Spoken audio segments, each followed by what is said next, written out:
Good morning, students. In our previous lecture, we have discussed about the alimentary canal. The next part है digestive system that is known as the digestive glands. These are also take part in the digestion of the food. तो सब तो पहला है अपने को लिखिए salivary gland है, जिहड़ा आपां कहने कि oral cavity, buccal cavity के अंदर जिहड़ा कि present होता है. It has 3 pairs. 3 pairs ਦੇ ਵਿੱਚ ਜਿਹੜਾ ਕਿ perform up ਹੁੰਦਾ ਹੈਗਾ, present ਹੁੰਦਾ. सब तो पहला है पैरोटिड ग्लैंड, जिहड़ा आपां कहने कि सब तो वड्डा जिहड़ा कि लार्जेस्ट ग्लैंड हुंदा हैगा.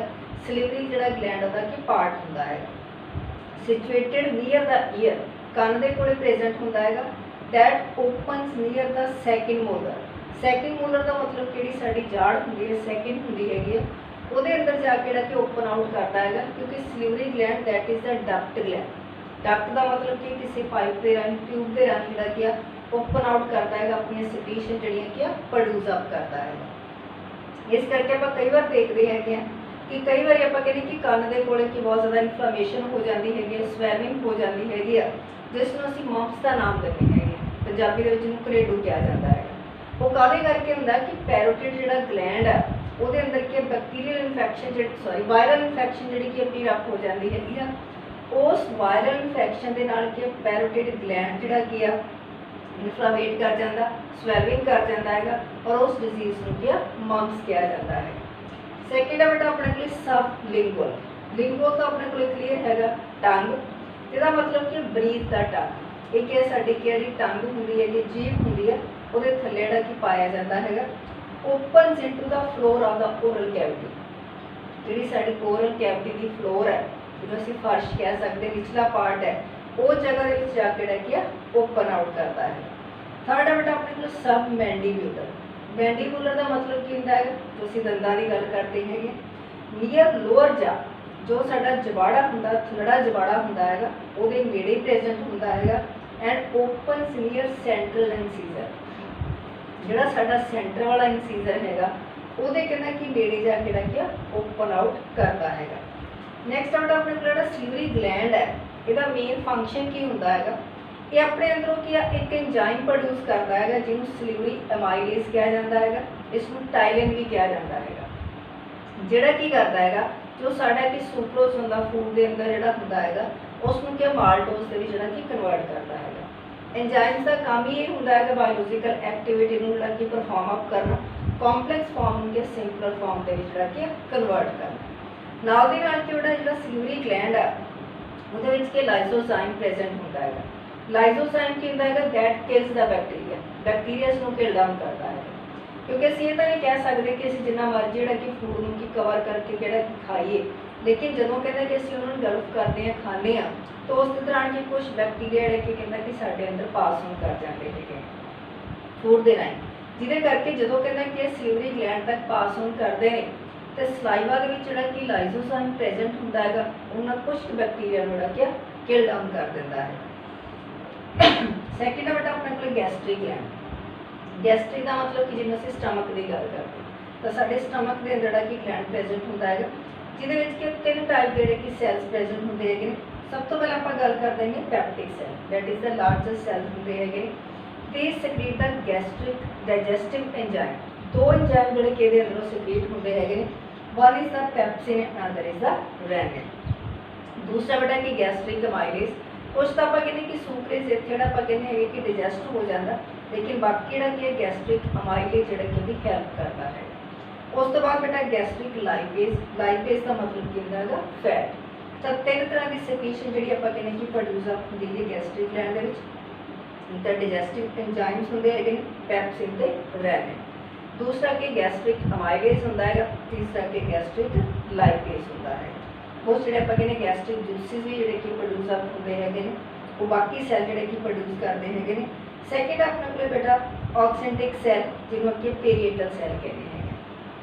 पेरिएटल का मतलब कहना सब तो जिहड़ा बाहरले जिहड़े कि सैल होंदे हैं पेरेंटल सैल होंदे हैं, दैट इज लार्जर होंदे हैं and on sides of the gastric gland.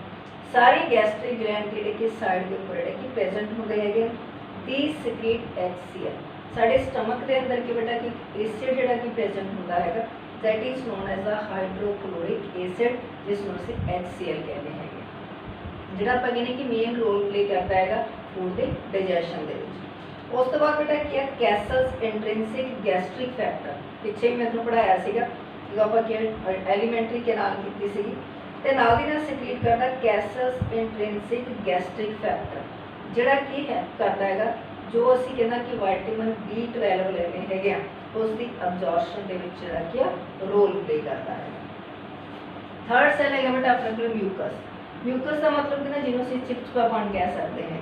तो इस तरीके के सैल के विच की हुंदा है जिस तरीके आप कह सकते हैं कि थैलियां बनिया होंदियां है उन्होंने थैलियां के अंदर की यही म्यूकस जिहड़ा कि फिलअप हुंदा है, जिहड़ा कि सिक्रीट करता है गैस्ट्रिक जूस जिहड़ा कि सिक्रीट करता है।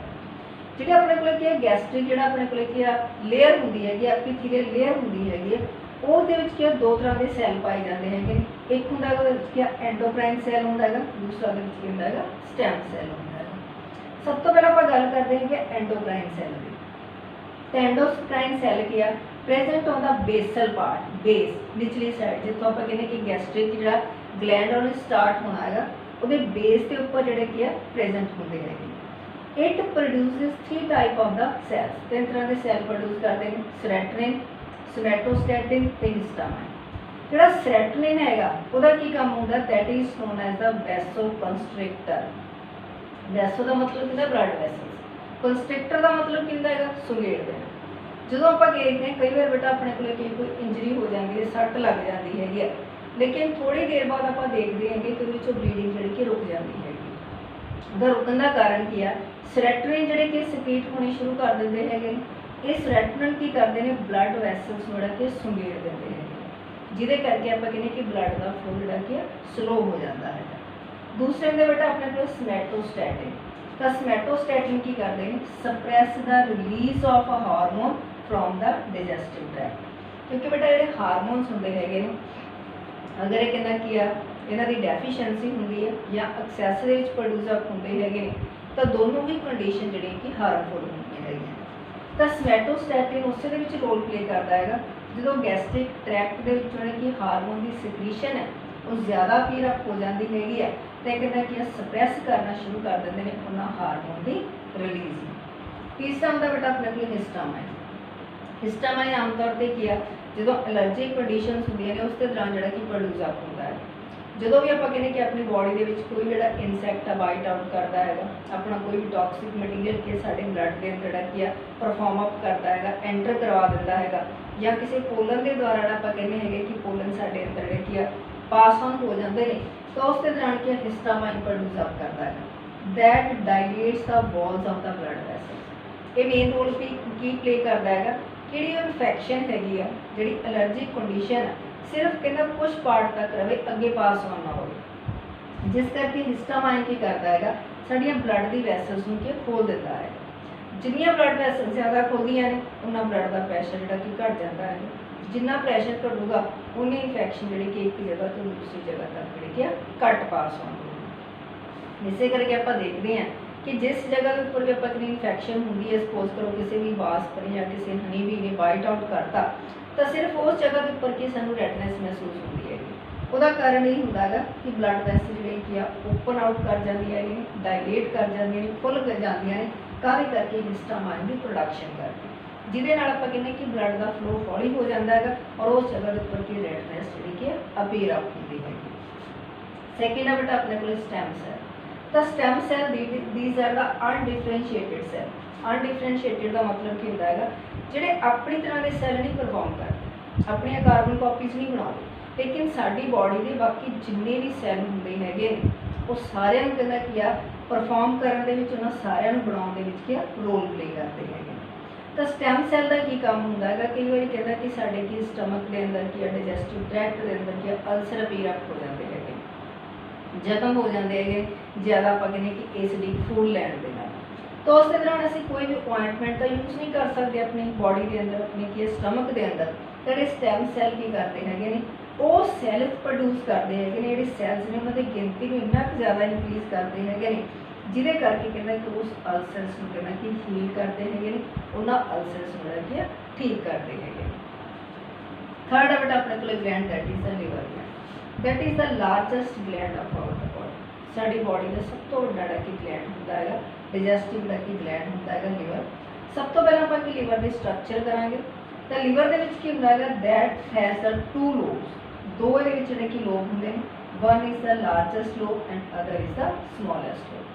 बेटा जदों भी आपां किसी भी डायग्राम नूं लेबल करना हैगा एक गल दिमाग 'च रखनी हैगी कि तुहाडा जिहड़ा कि राइट हैंड साइड होगी हमेशा कि लैफ्ट लिखी जाऊगी और जिहड़ी तुहाडी लैफ्ट जिहड़ी कि साइड होगी हमेशा कि राइट लिखी जाऊगी। इस करके लार्जेस्ट जिहड़ा इहदे कोल किहड़ा अपने कोल लोब हैगा लीवर दा that is the right lobe and smaller lobe that is the left lobe. और इहदे अंदर की हुंदियां हैगियां ने नंबर ऑफ जिहड़े पता नहीं हेपैटिक डक्ट हुंदियां जिन्हां डक्ट ने की करना हैगा जो लीवर ने कि बाइल नूं सक्रीट करना हैगा उस डक्ट ने उन्होंने कित्थों तक लैके जाना हैगा ड्यूडेनम तक लैके जाना, स्मॉल इंटेस्टाइन तक लैके जाना for the digestion of the food.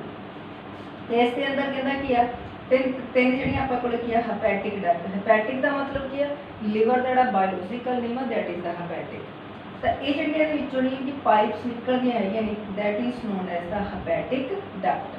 ये जिहड़ियां कि स्मॉलेस्ट लोब दी लैफ्ट लोब दी जिहड़ियां आपां कहने कि हेपैटिक डक्ट हैगियां ने ये अपने को कि राइट लोब दी जिहड़े कि हेपैटिक डक्ट हैगियां ने। दोनों जिहड़े आपां कहने कि एक जगह के उपर आके इत्थे मिलदियां हैगियां जिथे मिलदियां ने that is known as the common hepatic duct. Largest हो जाती वड्डी हो जाती हैगी डक्ट उसनूं कि कॉमन हेपैटिक डक्ट कहा जाता है। जिहड़ी कॉमन हेपैटिक डक्ट है ਉਹਦੇ ਨਾਲ आके एक होर डक्ट जिहड़ी कि मिलती हैगी that is known as the cystic duct. वो सिस्टिक डक्ट किहदी हुंदी हैगी गॉल ब्लैडर। क्योंकि आपां की डाइजेस्टिव सिस्टम की जो डायग्राम की सी तो वो आपां कीता सी कि जिहड़ा लीवर है वो एक छोटा जिहा पार्ट हुंदा जिहनूं असीं पंजाबी विच पित्ता कहते हैं that is the gall bladder जिसनूं गॉल ब्लैडर कहा जाता है। जो भी आपां कहने कि लीवर की बाइल नूं सक्रीट करता हैगा तो जिहड़ा गॉल ब्लैडर उसनूं अपने अंदर की स्टोर करता है।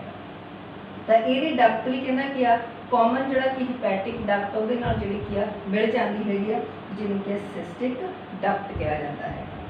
उस तो बाद बेटा कि आपां ये भी गल कीती सीगी जिहड़ा कि पैंक्रीअस आ जिहड़ी साडे कोल लीवर दी डक्ट है दोनों जिहड़ी कि आपस विच मिलदियां हैगियां। एक डक्ट के लीवर तो आ रही हुंदी है एक डक्ट की हैगी अपने कोल पैंक्रीअस तो आ रही है दोनों मिलके की परफॉर्म करदियां ने हेपैटिक पैंक्रियाटिक डक्ट। वो डक्ट परफॉर्म करदियां ने लेकिन जिथे दोनों आपस में मिल जांदियां ने तो उसके दौरान जी डक्ट होंगी हैगी थोड़ी जी लार्जेस्ट साइज की हो जाती जोड़ा कि वॉल्यूम थोड़ा जो इंक्रीज कर जाता है that is known as the ampulla. और ये जी हेपैटिक पैंक्रियाटिक एम्पूला है that opens up into the duodenum. Duodenum दे विच जी ओपन अप कर दी है जिथे जी पैंक्रियस है अपना पैंक्रियाटिक जूस परफॉर्म करता है हैंड ओवर करता है ड्यूडेनम तो उधरों लिवर के कि बाइल जूसिस ने या बाइल सॉल्ट है उसनों हैंड ओवर करता है ड्यूडेनम क्योंकि असीं पढ़िया सीगा जिहड़ा कि स्मॉल इंटेस्टाइन दे विच की मोस्टली जिहड़ी कि अपने कोल कि डाइजेशन है स्मॉल इंटेस्टाइन दे विच हुंदी है और ये जिहड़ी कि पैंक्रियाटिक जूसिस है ਜਾਂ अपने को कि बाइल जूस है ਜਾਂ अपने को बाइल सॉल्ट है तो कहता कि रोल प्ले करते हैं फूड की डाइजेशन। Thank you.